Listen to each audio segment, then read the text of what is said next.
Welcome back to Tales of the Dark. Tonight, we are not talking about roadside horror stories or home alone horror stories or strangers in the dark.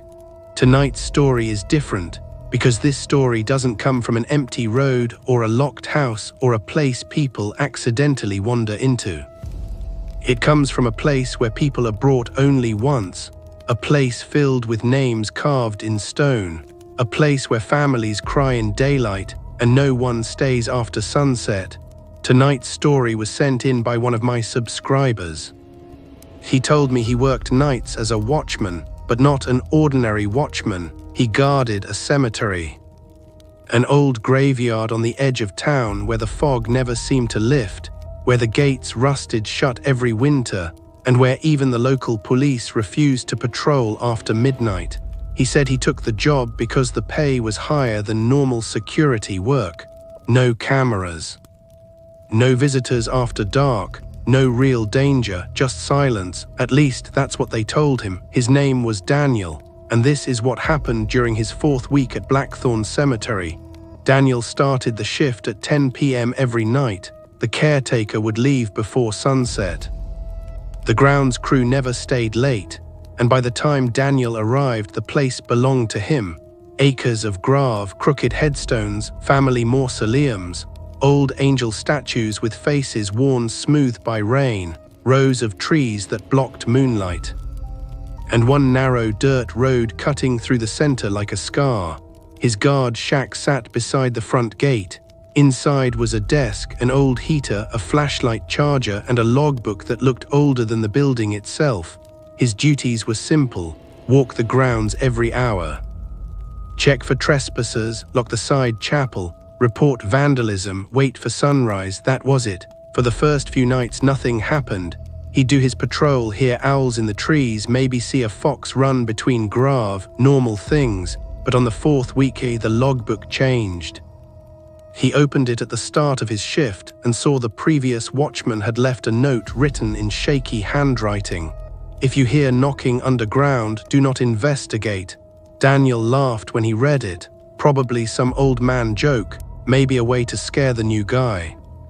He signed in, grabbed his flashlight, and began the first patrol. The cemetery was colder than usual that night. The fog rolled low across the ground like smoke. Every beam of his flashlight seemed weaker than normal. The grave looked taller, the shadows deeper. He followed the dirt road toward the older section in the back.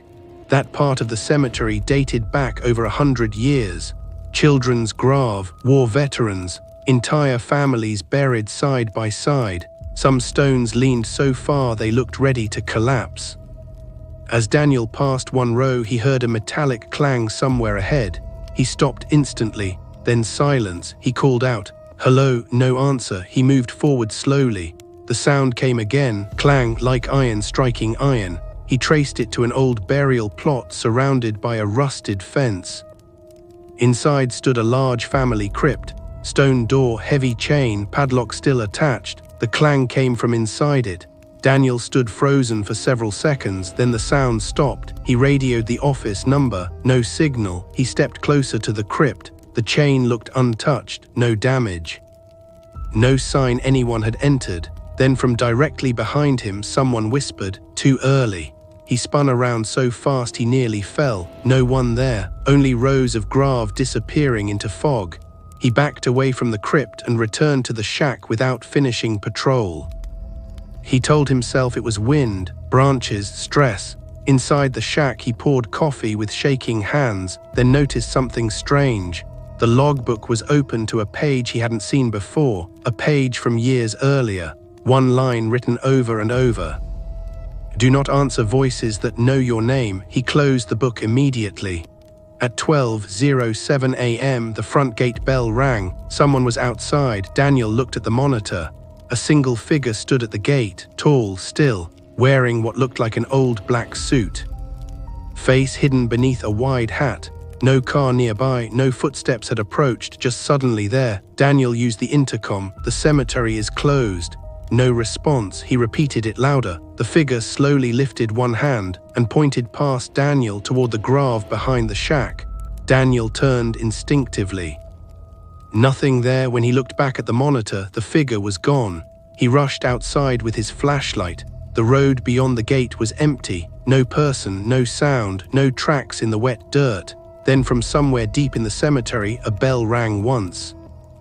Not the gate bell, a heavy iron bell, old, low, and buried in fog.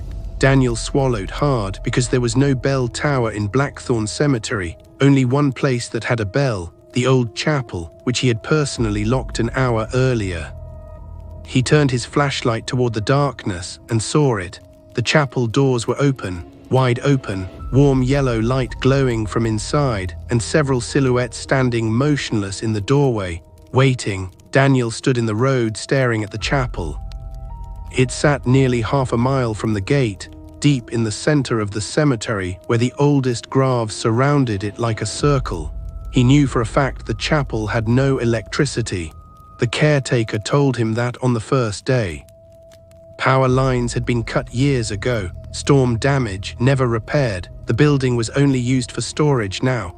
Yet warm yellow light poured through the doorway like candles were burning inside, and the silhouettes in the entrance had not moved, 5 of them, tall, still, shoulder to shoulder. Watching him, Daniel tightened his grip on the flashlight. Every instinct told him to go back into the shack, lock the door, and wait for sunrise. But another instinct, the stupid one people call pride, told him this was probably trespassers, teenagers, drunks, people trying to scare the night guard. So he began walking. Each step on the gravel road sounded too loud. The fog thickened the closer he got. The silhouettes remained motionless, no talking, no shifting, no sound at all. At 20 feet away, Daniel called out, "This is private property." Nothing. He raised the flashlight beam. The light reached them and passed through empty air. No bodies, no people, just long shadows cast across the doorway from something behind him. Daniel slowly turned. There was nothing there. When he looked back, the doorway was empty. The yellow light still glowing, but no figures. His throat tightened. He approached the steps. The chapel doors, old oak and iron-banded, stood open with a low creak. Inside were rows of dusty benches, broken stained glass windows, a cracked stone altar, and dozens of candles burning across every surface. Fresh candles, hundreds of them, their flames steady despite the wind outside. Wax dripping like tears down the wood. Daniel stepped in. The smell hit him first, not candle wax, soil, wet earth, freshly turned dirt. He swung the flashlight across the room. Mud footprints covered the floor, bare feet, dozens of them, leading in from the back room and stopping in the center aisle, as if whoever made them had vanished mid-step. Then he heard breathing, slow, labored, close. He turned toward the first pew. An old woman sat there in funeral black, hands folded, head bowed. He almost shouted, "Ma'am," no response. He moved closer. Her skin was gray, lips sunken, hair thin and damp, and pinned to her chest was a burial card, name, date, section B14. Daniel recognized the plot number. He had passed it earlier that night. The grave belonged to a woman buried 6 months ago. He stumbled backward. The woman's eyes opened, milky white, and she whispered, "Late again." Daniel ran for the door, but it slammed shut before he reached it. Candles blew out all at once. Darkness swallowed the chapel. Then came the sound, knocking from beneath the floorboards, not one place, everywhere. Dozens of fists pounding upward from underground. Daniel screamed and kicked the door until it burst open. He sprinted into the cemetery, not caring where he ran. Headstones flashed past. Branches clawed his face. The knocking followed beneath him through the earth, moving with him, keeping pace. Then the bell rang again, one heavy toll, closer this time. He stopped near the old children's section, gasping for air. The ground there was soft and uneven, small stones in neat rows, tiny names, tiny dates. Then he noticed something impossible. One grave mound was moving, soil rising slowly. Then sinking, then rising again, like something underneath was breathing. Daniel backed away in horror. A small hand pushed through the dirt, then another. He ran without looking back. When he reached the shack, he slammed the door, locked it, and shoved the desk against it, hands shaking uncontrollably. He grabbed the radio, still dead, no signal. The heater flickered, then shut off. The room dropped cold instantly, and from outside the shack window a child's voice spoke softly. "Mr. Daniel," he froze. No one at work knew he was there except the caretaker. No children had been in the cemetery for years. The voice came again, closer. "I found my mother." Tiny fingers slowly curled over the outside windowsill. Then another pair appeared beside them, then another, and another, until the entire window was lined with small muddy hands. Daniel stared in terror as dozens of tiny palms pressed against the glass. Then all the voices spoke together. "Can we come in?" Daniel could not move. The window was covered in small hands, muddy fingers sliding slowly across the glass, tiny palms pressing hard enough to squeak. And beyond them faces, children's faces, pale, wet with soil, eyes too dark to be natural, some smiling, some crying, some with mouths hanging open as dirt spilled from between their teeth. Then all at once the hands dropped away. The window cleared, no one there, only fog. Daniel staggered backward and nearly collapsed into the desk. His watch read 2:18 a.m. It felt like hours had passed already. He told himself one thing over and over: just survive until sunrise, that was all. Morning would bring workers, cars, birdsong, reason. But when he looked outside again 30 minutes later, the sky was exactly the same. Black, no hint of dawn. His watch now read 3:41 a.m. He paced the shack, checked the clock on the wall, dead, battery drained. His phone had no signal and 1% power. He opened the logbook again with trembling hands. More pages had changed, ink appearing where there had been blank paper before, a list of names, every previous watchman at Blackthorn Cemetery. Some dates went back decades. Beside each name was a note: stayed in shack, found at gate. Answered chapel bell, never found, opened cellar, returned wrong. Then he found the last entry, the watchman before him. Name Harold Finch, status still on grounds, avoid if smiling. Daniel slammed the book shut. Something knocked at the front door, 3 slow taps, then a familiar voice. "Daniel, it's Mr. Reeves, the caretaker." Relief flooded him instantly. Mr. Reeves always left before dark. If he came back, something was wrong. Daniel rushed to the door and stopped inches from unlocking it, because he remembered the warning. Do not answer voices that know your name. He looked through the peephole. Mr. Reeves stood outside holding a lantern. Same coat, same hat, same tired face, but smiling far too wide. "Open up," the caretaker said softly. "There's been an accident in the old section." Daniel backed away. The smile outside widened further. Then the voice changed, still Mr. Reeves, but younger, then older, then female, then childlike. "Open up, open up, open up." Each repetition from a different throat. Daniel screamed and covered his ears. The banging started instantly, not on the door, under the floor, something hammering from beneath the shack. The wood boards jumped under his feet. Dust fell from the ceiling. A crack split across the room, then another. The ground beneath the shack was opening. Daniel grabbed his flashlight and ran out the back door into the cemetery. The moment he crossed the threshold, the banging stopped. Silence again, only fog and endless grave. He turned back once. The shack was sinking slowly into the earth, like soft mud swallowing it whole. Within seconds, only the roof remained, then nothing, no building, no desk, no heater, no sign it had ever existed. Daniel stood alone in the cemetery. The bell rang again, this time directly behind him. He turned. The chapel stood only 50 feet away. It had somehow moved. He knew that was impossible, yet there it was, doors open, candles burning inside again, and standing in the doorway. A man in an old guard uniform, flashlight hanging from his belt, name badge half covered in dirt, Harold, the missing watchman. His skin was pale grey, eyes sunken, smile stretched painfully wide. He raised one hand and beckoned. Shift change. Daniel ran, he didn't know where. He only knew distance mattered. Rows of grave blurred past. Iron fences, stone angels, family crypts, but no matter which direction he ran, the chapel bell stayed beside him, always one step away. Then he tripped over a headstone and hit the ground hard. His flashlight rolled away. He crawled after it and stopped when the beam illuminated the stone he had fallen against. It had no date of death, only a fresh name carved into black granite. Daniel Harper below it were 2 words. Night watchman. The soil in front of the grave was freshly turned. And warm, behind him Harold's voice whispered, "You're early." Daniel scrambled backward from the grave, hands sinking into loose soil. His own name stared back at him from the stone, freshly carved, sharp edges, still dusted with granite powder. This grave had been made tonight. Behind him, Harold stepped through the fog without sound, old security uniform hanging loosely from his body, flashlight clipped to his belt, rusted keys in one hand, and that impossible smile stretched across a dead face. "You're early," Harold repeated. Daniel jumped up and ran again. Branches tore at his jacket, boots slipped in mud, breath burning in his throat, but the cemetery had changed. Paths curved where none existed, rows of grave bent inward like corridors. Stone angels seemed closer every time he passed them, watching, pointing, guiding him somewhere. Then the fog opened.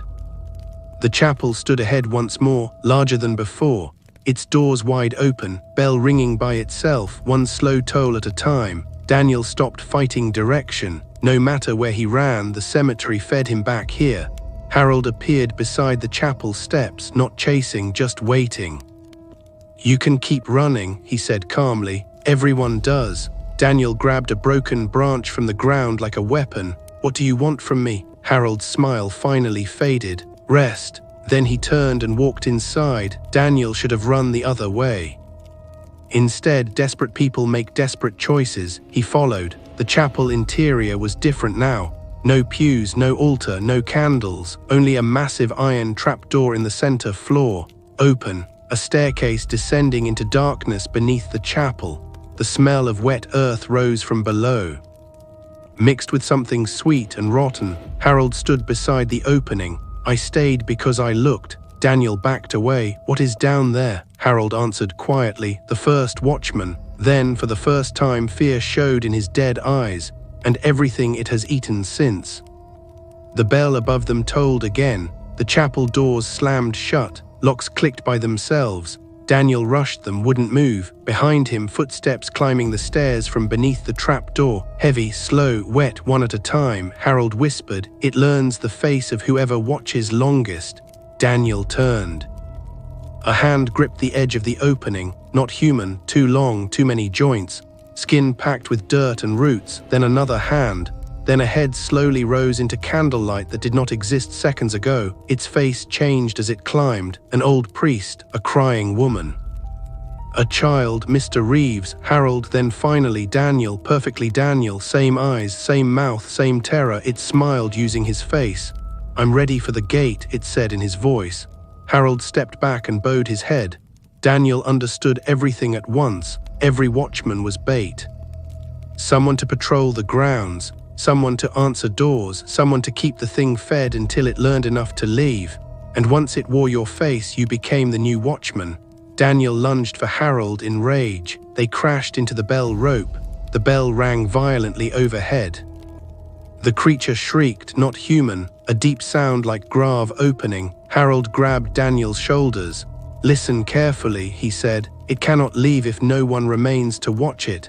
Daniel stared. Harold shoved him toward the chapel doors, then turned and kicked the iron trapdoor shut with the creature halfway through. Its screaming shook the walls. Roots burst through the floorboards. Hands hammered from below. Harold threw himself on top of the trapdoor, holding it closed. "Run!" Daniel sprinted to the doors. This time they opened. Cold night air hit his face. He ran through the cemetery without looking back. The fog thinned, the paths straightened, headstones became normal again, and for the first time all night the eastern sky turned grey. Sunrise, real sunrise. He reached the front gate just as police cars pulled in. Mr. Reeves had found the shack missing and called authorities at dawn. Daniel tried to explain. No one believed him. They searched the cemetery. The chapel stood locked and abandoned. No trapdoor, no candles, no footprints, no Harold. Only one strange thing was found. A new headstone in the old section, freshly carved overnight. Harold Finch, watchman, relieved. Daniel quit that morning, moved cities, never returned. Years passed, he married, had children, built a normal life. Then last month, a letter arrived with no return address. Inside was a brass key covered in dirt. Attached tag Blackthorn Cemetery, Night Gate, and beneath it one handwritten note. Your replacement has gone missing. Please report for shift immediately. Daniel burned the letter, threw away the key, moved again, but some nights just before dawn he hears a bell ringing outside his house. One slow toll. Then 3 knocks at the front door, and a familiar voice calling softly through the wood. Shift change. If you are new here, subscribe to Tales of the Dark, where every story gives you a nightmare.